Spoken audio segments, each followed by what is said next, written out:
16 मई की रात को एनकाउंटर हुआ दिल्ली के राजेंद्र नगर इलाके में सागर रत्ना रेस्टोरेंट में, जिसमें दिल्ली पुलिस के स्पेशल सेल का कहना है कि गोली पहले मनोज वशिष्ठ ने चलाई, जबकि मनोज वशिष्ठ के परिवार का कहना है कि ये फर्जी एनकाउंटर हुआ है। गृह मंत्रालय के सूत्रों के मुताबिक भी जो स्पेशल सेल की भूमिका है वो शक के घेरे में है। इस बीच ये वीडियो सामने आया, सीसीटीवी वीडियो।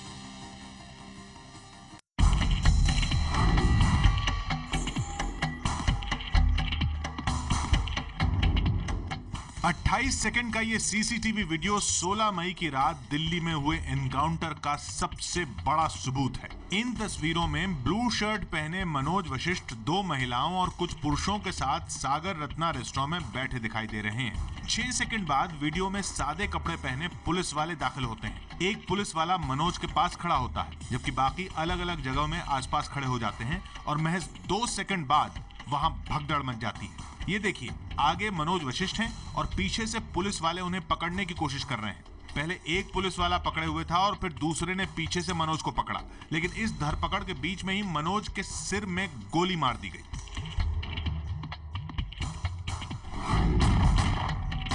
सवाल ये उठ रहा है कि जब पीछे से मनोज को पुलिस वाले पकड़ चुके थे तो सिर में गोली क्यों मारी? दूसरा सवाल ये कि मनोज जैसे ही जमीन पर गिरे वहां से पुलिस वाले जाते हुए दिखाई दे रहे हैं। कोई मनोज को बचाने की कोशिश करता हुआ भी नजर क्यों नहीं आया?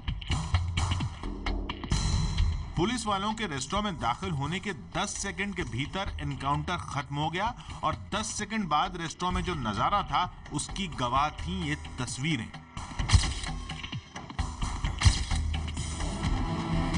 बिखरी हुई कुर्सियां, जमीन पर दिखाई दे रही सिल्वर पिस्टल और फर्श पर खून से लथपथ मनोज वशिष्ठ की ये तस्वीरें एनकाउंटर के 2 दिन बाद सामने आई हैं। शनिवार रात दिल्ली के राजेंद्र नगर के इसी सागर रत्ना रेस्टोरेंट में स्पेशल सेल ने मनोज वशिष्ठ का एनकाउंटर किया था। पेशे से कारोबारी मनोज वशिष्ठ की मौत हो चुकी है, लेकिन इस मौत में स्पेशल सेल की भूमिका पर परिवार सवाल उठा रहा है। गृह मंत्रालय के सूत्रों का भी कहना है कि स्पेशल सेल की भूमिका संदेह के घेरे में है। परिवार वाले मांग रहे हैं कि एनकाउंटर करने वाले पुलिस वालों को तुरंत बर्खास्त किया जाए। जब तक वो जेल नहीं जाएंगे, जब तक हम यहाँ से नहीं हटने वाले, हत्या है वो, हत्या है, सरासर हत्या है। मेरे को इंसाफ चाहिए। मेरी 2 छोटी छोटी बच्चियां हैं, सब खत्म कर दिया मेरे उन लोगों ने। पूरा मामला इस बात पर है कि गोली पहले किसने चलाई। स्पेशल सेल के सूत्रों का कहना है कि पहली गोली मनोज वशिष्ठ ने चलाई थी, जबकि परिवार का दावा है कि स्पेशल सेल ने साजिश के तहत मनोज की हत्या की है। इस पूरे मामले में और क्या क्या हुआ ये जानने से पहले ये समझ लीजिए कि 16 मई की रात सागर रत्ना रेस्टोरेंट में क्या हुआ था। 16 मई को दिल्ली के सागर रत्ना रेस्टोरेंट में मनोज वशिष्ठ के साथ 2 आदमी और 3 महिलाएं मौजूद थे, जिसमें संजय बोहरा और जेनिफर नाम की महिला थी। सूत्रों से जानकारी मिली है कि मनोज टूर एंड ट्रेवल्स का भी काम करता था और बिजनेस के सिलसिले में ये महिलाएं चेन्नई से मनोज वशिष्ठ से मिलने आई थी। चश्मदीद जेनिफर के मुताबिक बातचीत के दौरान वहां बिना वर्दी के सादे लिबास में पुलिस वाले मनोज के पास आए और उसे साथ चलने को कहा। मनोज ने उनसे पूछा कि आप कौन हैं? तो स्पेशल सेल के अफसर ने कहा कि हम पुलिस वाले हैं, हमारे साथ चलो। पहले दोनों के बीच झड़प हुई और फिर पहली गोली मनोज की तरफ से चली और शीशे में लगी। जेनिफर ने अपने बयान में यह भी कहा कि इसके बाद मैं किचन की तरफ भाग गई और कुछ और फायरिंग की आवाज सुनी। जब मैं लौट कर आई तो मनोज खून से लथपथ जमीन पर पड़े थे और वहां सिल्वर रंग की पिस्टल भी थी। दूसरे चश्मदीद संजय बोहरा ने इसी से मिलता जुलता बयान दिया है। कुछ सादे लिबास में कुछ लोग आते हैं। कितनी संख्या में? 4 या 5 लोग थे और मनोज जी के कंधे पे हाथ रखा और बोलते हैं पहचाना। एक दूसरे को कवर करने की कोशिश करी।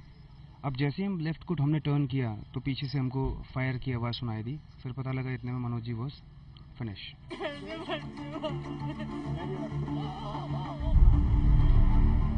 मनोज का परिवार इंसाफ की मांग करते हुए गृह मंत्री राजनाथ सिंह से भी मिला।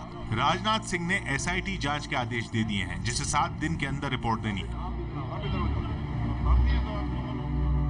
वहीं मुख्यमंत्री केजरीवाल पहले ही एनकाउंटर की जांच मजिस्ट्रेट से कराने का आदेश दे चुके हैं। गृह मंत्रालय के सूत्रों के मुताबिक अगर जरूरत पड़ी तो सीबीआई जांच भी कराई जा सकती है। उसमें निष्पक्ष और प्रोफेशनल इन्वेस्टिगेशन हो, एक एसआईटी का गठन कर दिया गया है। उधर पुलिस एनकाउंटर पर कायम है। एनकाउंटर के बाद स्पेशल सेल की शिकायत पर लोकल पुलिस ने मनोज वशिष्ठ के खिलाफ आर्म्स एक्ट समेत कई धाराओं में मामला दर्ज किया है। पुलिस का कहना है कि मनोज पर कई आपराधिक मामले दर्ज थे, जिसमें 3 दिल्ली समेत हरियाणा और चंडीगढ़ में भी कई मामले मनोज वशिष्ठ के खिलाफ चल रहे थे। लेकिन परिवार का कहना है कि कुछ दिन पहले ही स्पेशल सेल ने पटियाला हाउस कोर्ट को जवाब दिया है कि मनोज वशिष्ठ पर कोई केस नहीं था। बागपत जिला पंचायत की सदस्य और मनोज की पत्नी प्रियंका का कहना है कि उनके पति देशभक्ति सेना ट्रस्ट नाम से एक एनजीओ चलाते थे ताकि गरीबों की मदद की जा सके। आप उनका प्रोफाइल देखिए, बागपत में उन्हें भगवान मानते लोग। 101 लड़कियों की शादी की थी उन्होंने, हर साल करते हैं। एनजीओ था हमारा। जबकि पुलिस सूत्रों से मिली जानकारी के मुताबिक मनोज के पास जो पिस्टल थी उसका लाइसेंस एक्सपायर हो चुका था। सवाल यह भी उठ रहा है कि जब मनोज पर धोखाधड़ी के करीब 50 से ज्यादा मामले दर्ज हैं, तो मेरठ से उसे पिस्टल का लाइसेंस कैसे मिला था। लेकिन इस पूरे मामले में सवाल यह है कि अगर मनोज वशिष्ठ पर गंभीर आपराधिक आरोपों की जगह ठगी जैसे आरोप थे, तो एनकाउंटर की जरूरत क्यों पड़ी। गोली चलाने की नौबत आई भी तो पुलिस कमर के नीचे भी गोली मार सकती थी, फिर सीधे सिर पर गोली क्यों मारी। इसीलिए परिवार जो है वो सीबीआई जांच की मांग कर रहा है। शव जो है दिल्ली के लेडी हार्डिंग अस्पताल में रखा हुआ है और वहां उस परिवार जो है प्रदर्शन कर रहा है, परिवार और समर्थक जो है मनोज वशिष्ठ के।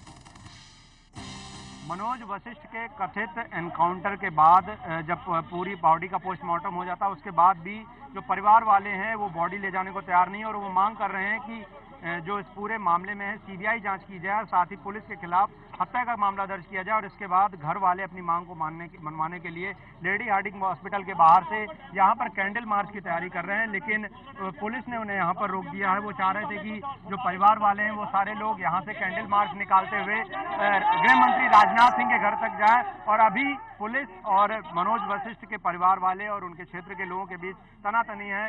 हालांकि पुलिस ने यहाँ पर जो पूरी भीड़ है उसको यहाँ पर रोक दिया और उन्हें यहाँ से आगे नहीं बढ़ने दिया जाएगा, और ऐसे में अभी भी दोनों पक्षों के बीच में दबाव बना हुआ है, बातचीत चल रही है। लेकिन दिल्ली पुलिस ने साफ कह दिया कि अब ये जो कैंडल मार्च है यहाँ से आगे नहीं बढ़ेगा, और ऐसे में जो परिवार वाले कह रहे हैं कि हम यहाँ से बॉडी तब तक नहीं ले जाएंगे। जो मनोज वशिष्ठ की बॉडी है वो अभी भी मॉर्चरी में पड़ी हुई है, उसका पोस्टमार्टम शाम को हो गया, लेकिन उसके बाद परिवार लगातार मांग कर रहा है कि जब तक सीबीआई जांच की मांग उनकी नहीं मान ली जाएगी, साथ ही इस मामले में हत्या का मामला दर्ज नहीं हो जाएगा, वो यहाँ से बॉडी नहीं ले जाएंगे। और वो चाहते हैं कि यहाँ से एक कैंडल मार्च निकालते हुए वो अपनी मांगों को गृह मंत्री राजनाथ सिंह के पास तक रखें, और ऐसे में ये पूरी कैंडल मार्च की तैयारी है। लेकिन दिल्ली पुलिस ने इसे लेडी हार्डिंग हॉस्पिटल के पास ही ये जो बंगला साहिब रोड जा रहा है उसे यहाँ पर रोक दिया है। कमल पसंद ललित कुमार के साथ गौरव श्रीवास्तव, एबीपी न्यूज, दिल्ली।